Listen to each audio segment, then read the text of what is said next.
Hey, what's up? This is Sully from Godsmack. Strap on those boots, baby, because you are now in the trenches of the war room with the one and only Mistress Carrie right here on the Mistress Carrie podcast. What's up? This is Joe Rogan, and you're listening to Mistress Carrie. Her hair so lovely, pretty eyes. Hey, this is Brent from Shinedown, and you're listening to Mistress Carrie. Hey, Carrie, go put your bra on, girl. Hey, this is Steven Tyler, and you be listening to the baddest bitch in Boston, Mistress Carrie. What's up? This is Aaron from Stain, and you're listening to Mistress Carrie. Hi, everybody. This is Dave Grohl from the Foo Fighters, and you're listening to the one, the only Mistress Carrie. Hey, this is David from the band Disturbed, and you're listening to the baddest bitch in Boston, Mistress Carrie. Hi, Bruce Dickinson here from Iron Maiden. Yes, indeed, Miss Whiplash herself, Mistress Carrie, is here to unchain your brain. Hi, this is Flea from the Red Hot Chili Peppers. You're listening to Mistress Carrie. This is Dennis Leary. You are listening to my favorite, Mistress Carrie. Hey, this is Corey from Stone Sour, and you have the privilege of listening to Mistress Carrie. Oh, God. Oh, yeah. Hey, it's Mistress Carrie, reporting for duty from MCHQ for episode 289 of the Mistress Carrie podcast. And before we get to this week's guest, CKY drummer Jess Margera, I want to remind you about the holiday shopping that you can still take care of online at mistresscarrie.com.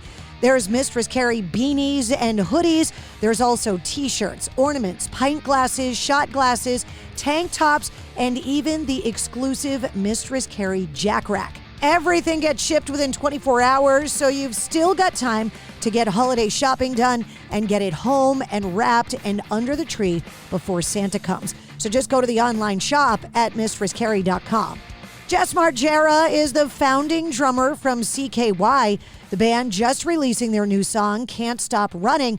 And of course, Jess, part of the famed Margera family with Bam Margera, his younger brother from Jackass fame. We talked about everything from the Margera holidays to Elvis and Zeppelin, Def Leppard and Tony Hawk, Ludwig drums, the songwriting of Desmond Child, the band's upcoming appearance on the Sonic Temple Festival, the koala bears chlamydia in Australia, and so much more. Jess was an absolute blast to have on the show, and the band has got a ton of touring plans for 2026. So allow me to introduce you to Jess Margera from CKY.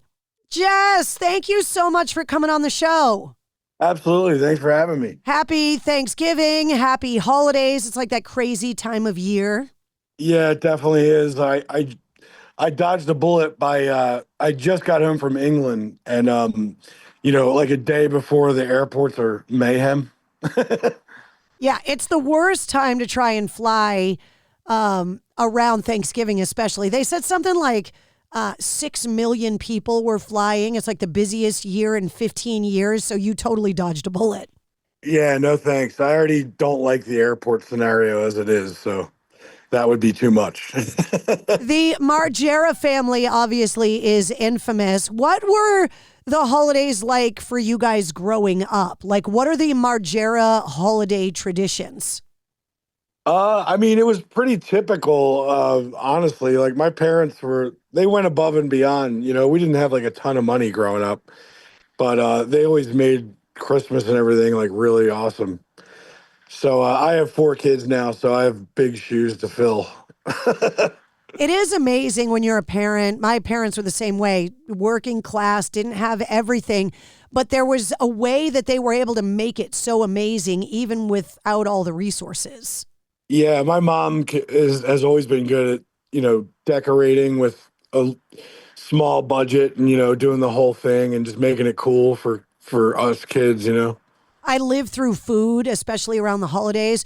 What are the things that you only get to eat around the holidays that are like your favorite? That means Christmas or Thanksgiving for you?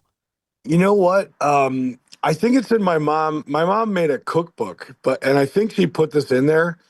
But she used to make these like crazy like meatballs, and she said it was a happy accident. Like, she dumped what she thought was like barbecue or something, but it turned out to be jelly, like grape jelly. And then she like mixed barbecue sauce and a little bit of grape jelly with these like crazy meatballs she made. And it was like the best thing ever. It's so random, but sometimes mistakes work out. Mistakes in the kitchen, that's how a lot of that stuff happens, for sure. Seriously. Yeah, you would never think to do that, but she did it by accident, and she was like, this is actually really good. Best gift you ever got as a kid? Like that Christmas gift that like your whole childhood was the best thing anybody ever gave you? I mean, obviously a drum set when I was like 11. I got like a Tama Star Classic or something. Yeah, and I based my life around that gift. So I have a theory about kids and instruments that when you're a parent, your biggest fear is that your kids are going to want to learn how to play the violin, the bagpipes, or the drums because the learning curve is so painful. Oh, sorry. Yeah, my daughter was thinking about the violin, and I went, and like a half decent one's like $10,000. So that's an expensive hobby. Yeah, for sure. And the bagpipes, I mean, when played appropriately are great, but when played incorrectly, it's like a nightmare. Yeah, I mean, AC/DC definitely knocked it out of the park with that. But yeah, I've heard bad bagpipes, and it's instant migraine. We've all heard a bad AC/DC cover band play it poorly. It's just painful. Right.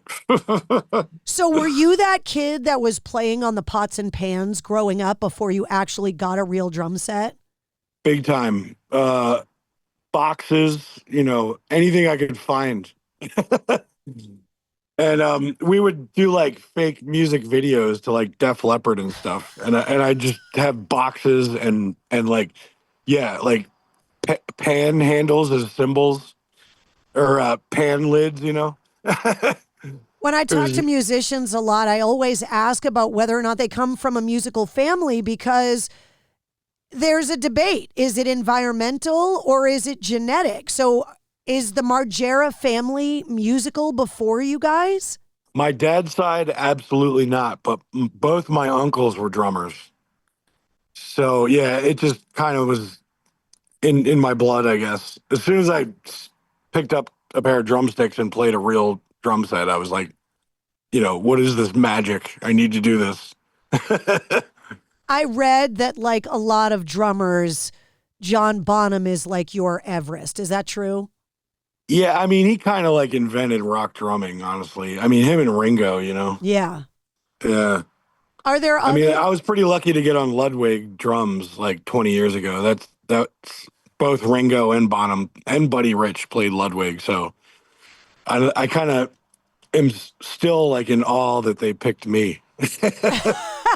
Well, don't sell yourself short. Well, I mean, it's just a legendary drum company, and they were the first ones to approach me about an endorsement. And I was just like, really? Okay.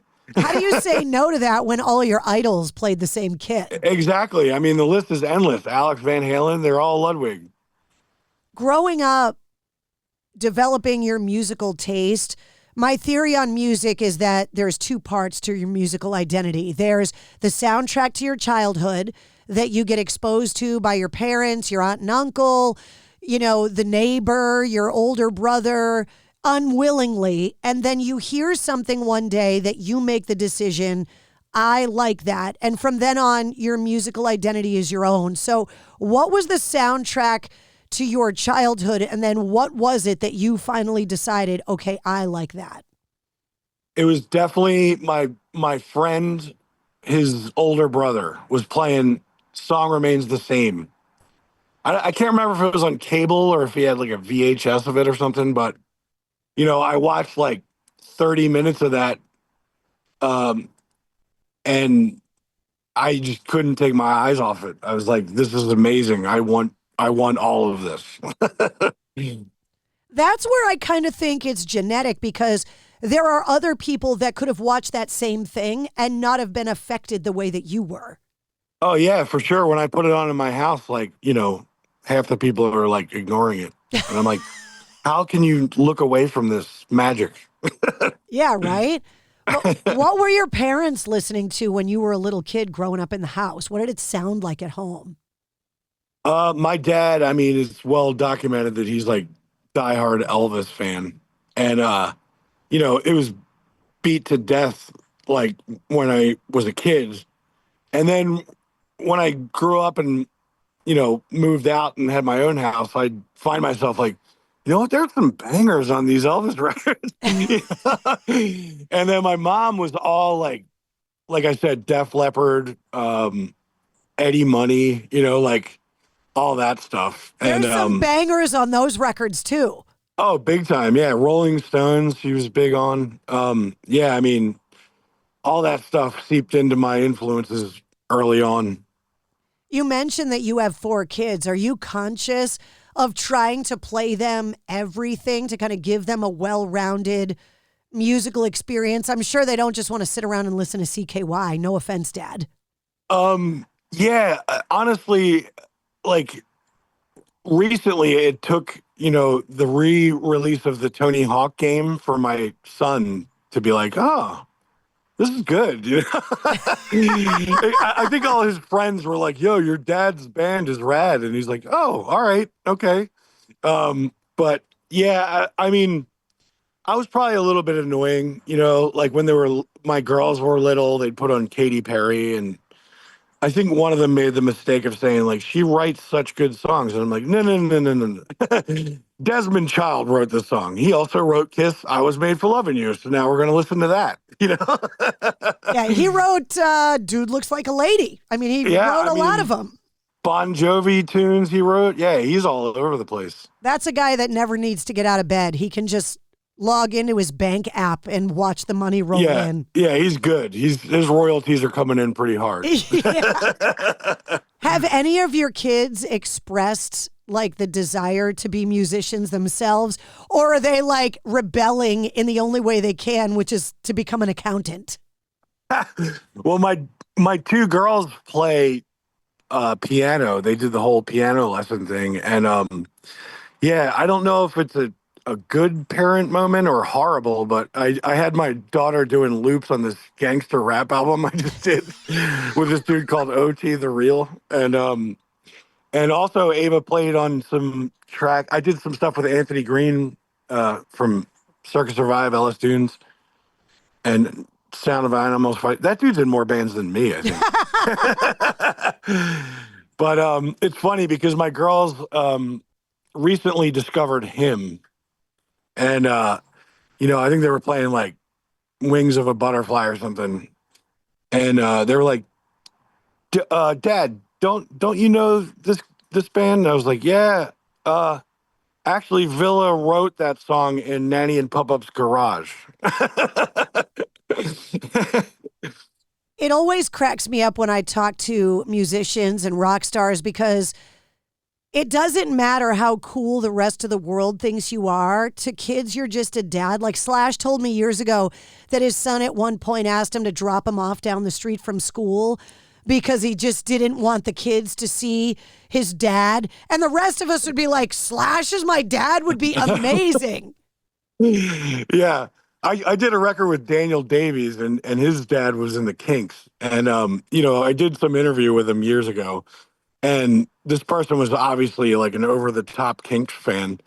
And Daniel just let them go on. And then he just responded with, yeah, I mean, they were a good band. Definitely a good band. Like he gave him nothing, Bruce Dickinson came up in my studio one day years ago, and he brought his son with him, who I think was like 11 at the time. And I was making such a huge deal out of the fact that Bruce Dickinson was in the studio, and his kid with this little proper British accent was like, I don't understand why everyone thinks my dad is such a big deal. And I'm like, your dad's Bruce Dickinson. And he's like, yeah, but when he's running around the house in his underwear singing, it's kind of annoying. And like forever, all I can think about now is Bruce Dickinson being that dad at home in his underwear. Yeah, we don't get that side of it. So yeah, I can imagine. It just doesn't matter how cool you are as a dad. To the kids, you're just dad. Yeah. I've seen videos of like David Gilmour with his kids from Pink Floyd, and they're like, yeah, he's all right. Yeah. It's like your dad is the man at guitar. Yeah, like Russian cosmonauts played your dad's music in orbit. Right. Your dad is amazing. Yeah. And they're like, he's so embarrassing. Mm-hmm. So tell me about this. We just decided after 7 years to just release new music for CKY fans. Like, was it a spur of the moment thing, or did you guys like plan to kind of surprise everybody? How did this come about?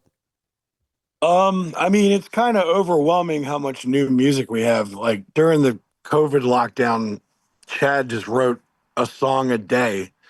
So he flew up to Pennsylvania and I cut drums on, I don't know, maybe 24 of the songs, but he had hundreds. So it literally got to the point where he's like, just say a day. I'm like, I don't know, May 12th. And then we worked on May 12th. So I didn't even scratch the surface. It's unbelievable how everyone's experience with the pandemic was different. There were people who completely lost their creativity because of the stress and just the uncertainty of everything. And then there's a guy like him that literally it opened the floodgates. Yeah, I mean, I think it was just like he needed a routine to stay sane. I mean, we've been on tour since the 90s, like, and for it just to stop for 2 years, that's crazy. Yeah. Like we're just so used to like, there's always dates coming up, and then when there isn't any and you're just sitting at home, like you don't know what to do with yourself. I can kind of empathize because my husband spent his entire career active duty military, right? So you spend so much time away. It's a very close similarity with musicians where you're constantly on the move and you're never really home long enough to get bored. And all of the musicians that couldn't tour for the first time in their careers had time to be home and bored. Some people got into jigsaw puzzles. Other people got into home improvement projects. What were you doing? Oh my God, yeah. Like I did all the games. I watched all the Netflix series. In the first week. Yeah. It was like great for a while. It's like I did all the the projects I've been putting off for like a year.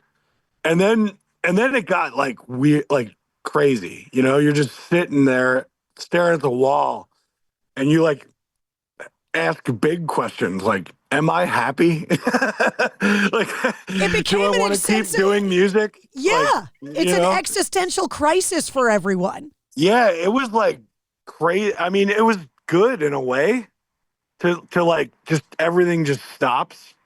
Cause you're like, like we were saying, it's like, yeah, we had a great balance of like, okay, you're home. And then when you get tired of being home, you go out on the road. And then when you're tired on the road, you go home. Like, it was a pretty nice balance. So, yeah, it was definitely a shock. But, I mean, it was great in that, I knew everyone was sitting home not touring like me. So I would just call up random dudes to just jam, like, via wave files, So I did, like, 3 albums during the pandemic. Again, just to keep myself sane, Did you develop a hobby that you never thought you would just because you got so bored? Did you fall in love with something completely out of the ordinary for you? I definitely like watched a lot of documentaries and stuff. So did I. Yeah, I mean, like normally my ADD, I wouldn't last 20 minutes, but I really I guess this is a thing with most dudes that hit their 40s. Like, I just got super into World War II. I was waiting. Dudes, when they get into their 40s, fall in love with smoking and barbecuing meats or World War II. It's one of the two. Yeah, thank God I didn't do cigars. That sounds expensive. It's like cigars, barbecuing, and World War II. Yes, that's all it is. Yep.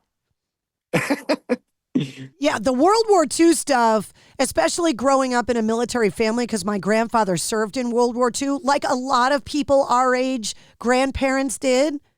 Yeah. And there's so much stuff that you can find when you get into that wormhole of documentaries and movies, and just there's so much. Yeah, I mean, the literal world was at war.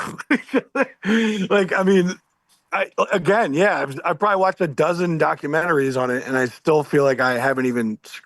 It's the tip of the iceberg still, you know? It kind of makes you feel like our education system failed us, that there's so much of this stuff that we didn't learn, or they taught it to us and we just weren't paying attention. Yeah, I mean, there's a lot that it's just, it seems to be common knowledge, like around the world, but Americans don't know that, like, I mean, not necessarily World War II, but like the Cuban Missile Crisis, like it was literally one dude who decided to disobey his orders. And that's the reason we're all still here. You know? Yeah. They made a documentary about the guy. And it's amazing. Like, you know, every like super gnarly actor is like getting involved, you know, at the dinners for him and stuff. But he's obsessed. He's this Russian sub captain guy, and he's obsessed with Kevin Costner. So at the end of the movie, Kevin Costner like shows up at his house. Like, oh, I need to see this documentary. I never saw that. That's hilarious. It is so good. I can't remember the name of it, but yeah, I mean, if you just Google, you know, Cuban Missile Crisis, Russian sub captain who disobeyed his order to launch. Yeah, and Kevin Costner, it'll show up. And Kevin Costner, yeah. Which is the most random sentence ever. Yeah. I vaguely remember like George Clooney, Matt Damon, all of them, you know, he could give a shit. He's like, who are you? I don't care.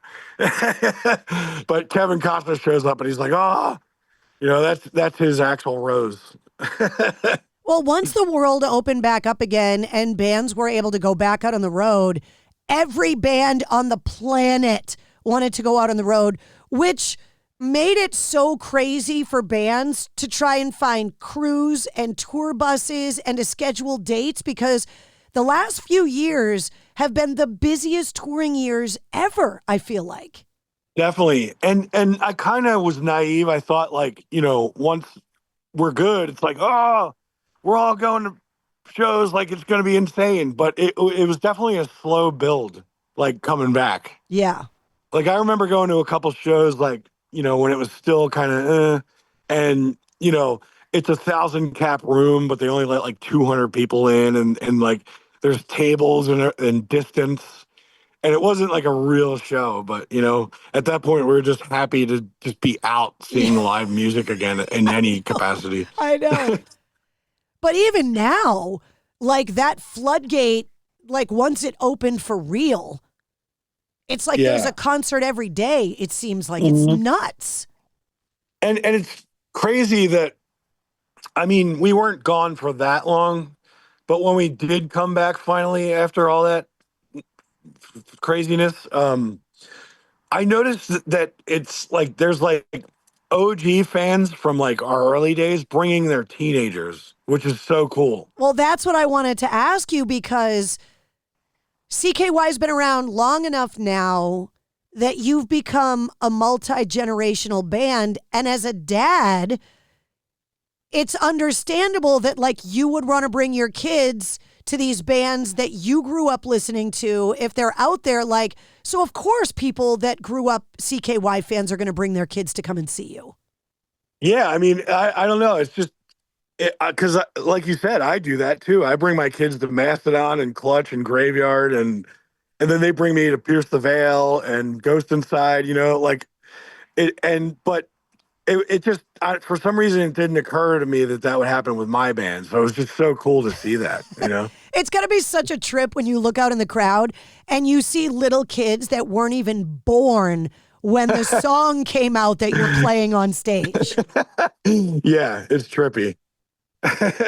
I mean, even so much as, you know, you telling your kid that, you know, that Ville wrote those songs in your grandparents' garage. Like, yeah. At least you're raising them right. They have an appreciation for good music. Yeah, I mean, even they were thrown off by that. They were like, what are you saying to me right now? But I remember, like, he came to Pennsylvania. He had to get the hell out of Helsinki because of just drama. And he, you know, had a deadline to turn in that Dark Light album. So he just picked Pennsylvania and stayed at my parents' house. And he was like the third wheel on my date one night. I had him on the show, and he is one of those guys that's I say he could charm the panties off a nun. He's just one of those guys that is just so disarmingly charming that it's like weird. David Coverdale from Whitesnake is like that too, where you can't trust your mom around him because they're just too charming.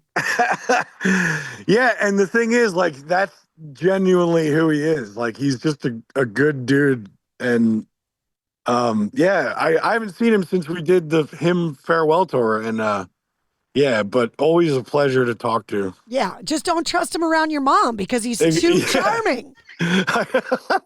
It's weird. I'm talking to him. I'm looking at him in Zoom, and I'm just talking to him, and I'm like, it's like he was looking into my soul, staring at me. I was like, what is going on right now?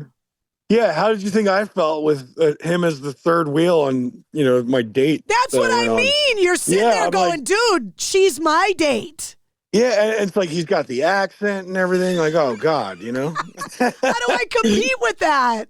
Yeah. A girl from Pennsylvania hears that British accent he has, and it's just like, oh, my God. All done. Yeah. All done.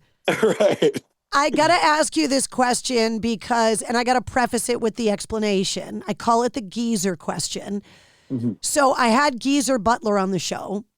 No way. And, he's awesome. And we were talking about all of his pets. All of those old British musicians, whether it be Ozzy or Rob Halford, they're all huge animal activists. And Geezer let it slip that he had 13 cats and 5 dogs. And I asked him, well, how do you name them all? Like, don't you run out of names? And Geezer Butler tells me that he names all his pets after gangster rappers and starts rattling off all of his pets' names. And I literally was falling out of my chair. And so now every rock star that I have on the show, I ask him about the pets and how they named them. But I blame Geezer Butler for this question. It's not my fault. I have 2 cats. One is George, named after Carlin. Naturally, as you do. Yeah. And then my other cat is Rodney. And that's just the name he came with. Oh, so it's not Dangerfield, it's just Rodney. No, I mean, it's kind of a tribute to Rodney Dangerfield. So that's why we kept the OG name. I'm like, yeah, that works. Yeah. He appreciates But George's his name was something ridiculous, and we had to change it. Like Snowball or something. It's like, come on. I can't see a snowball running around a Margera house. No way. Absolutely not. I'm actually surprised you have cats. Yeah, I'm always been a big cat guy. I just expected you to have some kind of weird, exotic animal that I've never even heard of, like hanging from the chandelier in the dining room.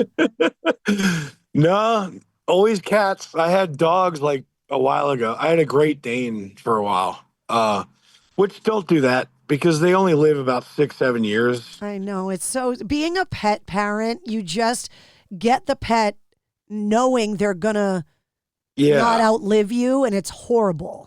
Yeah, I mean, cats, you get a good solid 17, 18 years, 6 years. I was like, wait, what? Yeah. And those take up like a whole, what, really? Yeah, like, I don't know if Great Danes naturally have just heart issues or if the one I got had one, but yeah, it was heartbreaking. Oh, it's awful. Yeah. And there's such a big presence in the house. It's like a person. Yeah, I mean, and he had like small dog envy because I had a small dog too that would just get on your lap, and then the Great Dane would be like, me too. It's like, no, like you're a miniature horse. Yeah, I have pugs, so I totally get it. Like they have zero boundaries, so. Yeah. I always ask musicians and songwriters this question.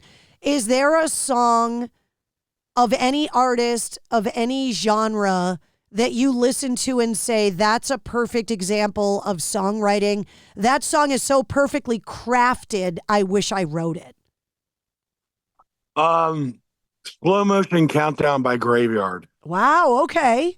Yeah, I mean, it sounds like, like one of the best songs off the White Album or something, you know? As a I diehard can't really Beatles describe fan, it. that hits me. Like, I get it. Yeah, I mean, like, when I listen to it, I'm amazed and, like, jealous. Like, I know those guys pretty well, and I'm kind of like, how dare you? Like, like, this song is so goddamn amazing. Like, who do you think you are, you know? What about CKY and festival shows? Because I feel like North America was really late to the party with like amazing festivals compared to Europe and South America. And those festivals seem to be something bands love to play, not because they like to play them, but because you get to see other bands that you normally wouldn't get to see. So as a spectator, what is like an amazing festival experience that you had because CKY played it, that maybe you got to stand on the side of the stage and watch a band, or you got to meet an idol or something? Yeah, I mean, there's all that, but I love festivals because there's a good chunk of the crowd that has no idea who you are, or maybe knows one or two songs. And then I have like 40 minutes to turn them into a fan. and it's amazing. I've seen dudes like up front, like with their arms crossed, and they're looking at me like they're at a tax audit. And then like by the end they're like headbanging and into it. Like that's why I do this. Like that's my favorite thing. Well, now that you've released Can't Stop Running, you guys I know are touring around Europe and stuff, but as we get to the end of 2025, what's 2026 look like for CKY? What do you guys have planned? In January, we're finally going back to Australia after like over a decade of not playing there, which is really, we've just had a series of bad luck with Australia, like, you know, between COVID cancellations and blah, blah, blah. But yeah, I mean, Australia has been one of our best spots to play, and I'm a little embarrassed that it's taken so long to get back there. It's a bucket list trip for me to go there. I mean, yeah, it's the worst flight imaginable, but when you get there, it's worth it because it's so awesome there. But yeah, 22 hours in a chair in the sky sucks. And you, growing up in Pennsylvania, this will make sense to you, but you know, the stories of things in Australia trying to kill you are, you know, that list is long. And I always say when I see the spiders and the snakes and all the things that are trying to eat you, I'll take the snow any day of the week and twice on Sunday. Yeah, knock on wood, but I mean, I've been to Australia a dozen times and I've never seen a spider. Really? And I hope to keep it that way. Yeah, well, now that you said that out loud on this show, you're doomed to see 8 of them when you go back in January. I just knocked on wood, so I think good. Hopefully I'm all right. Yeah. When you see one, you'll think of me and know that I feel bad. I'm sorry. I'll be in the hospital from a heart attack. Like, I can't do spiders. Like any spider that's bigger than like my hand, I can't do it. Yeah, it's amazing the things that they have there that people that grow up in Australia deal with as normal, that people like us, we're like, that's Final Destination nightmare fuel for us. Yeah. And they're like, oh, it's just a random Tuesday. Yeah. I just want to hold a koala. That's my dream from when I was a kid. I just want to hold a koala. And then somebody told me that like 75% of them have like chlamydia. Yeah, I heard that. Which would have been great to know when I was holding a on the first or second time we went to Australia. We had a day off and we went to the Melbourne Zoo. We're like, yeah. And then I learned that like years after. I'm like, okay, that sucks. Yeah. And if you ever get tested and your wife's like, why do you have chlamydia? She's not going to buy the koala trick. Yeah. Oh, I've heard that one before. Yeah. If I had a nickel for every time I heard somebody got chlamydia from a fucking koala bear. Such a random thing for them to have. Yeah, I know. And yet hilarious because they're so cute and fuzzy and innocent. And then you think about what dirty whores they all are. I know. You can clap on, but you can't clap off. So when you get back from Australia, when are you going to be up in the Northeast? Not only for the hometown shows, where I'm sure the guest list is a mile long, but selfishly, New England. Yeah, I think, well, we just announced we're on Sonic Temple in Ohio, and I think we're going to make a run out of that. Oh, cool. So okay. hopefully we'll head up your way. Yeah, speaking of iconic North American festivals, there's a perfect example. Big time. Yeah, Sonic Temple is great. All those Danny Wimmer ones are great. Yeah. Like you said, I feel like he ripped a page out of Europe festival bookings, you know? Well, we grew up hearing about Donington and like all of these amazing festivals. And, you know, really until like Lollapalooza and Ozfest kind of really, you know, and obviously the Woodstocks. I went to the last two, not the first, obviously. But, you know, the U.S. didn't have a great track record with festivals, and now we do. Yeah, I mean, I feel like the U.S. festivals in the early days, it was all kind of like the same genre, you know? It's like, 20 bands that all kind of are in the same pocket. But, yeah, it's way better now with, like, you know, a mixture of, like, metal, rock, you know, punk.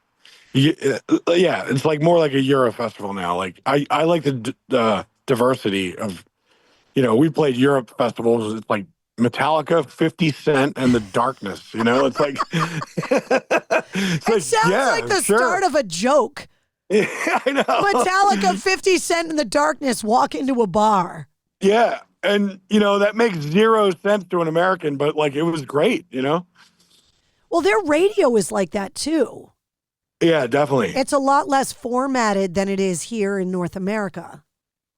Yeah, and my kids are you know, like they'll listen to Motorhead and then put on like Cardi B, you know, like with zero irony. They're like, yeah, what?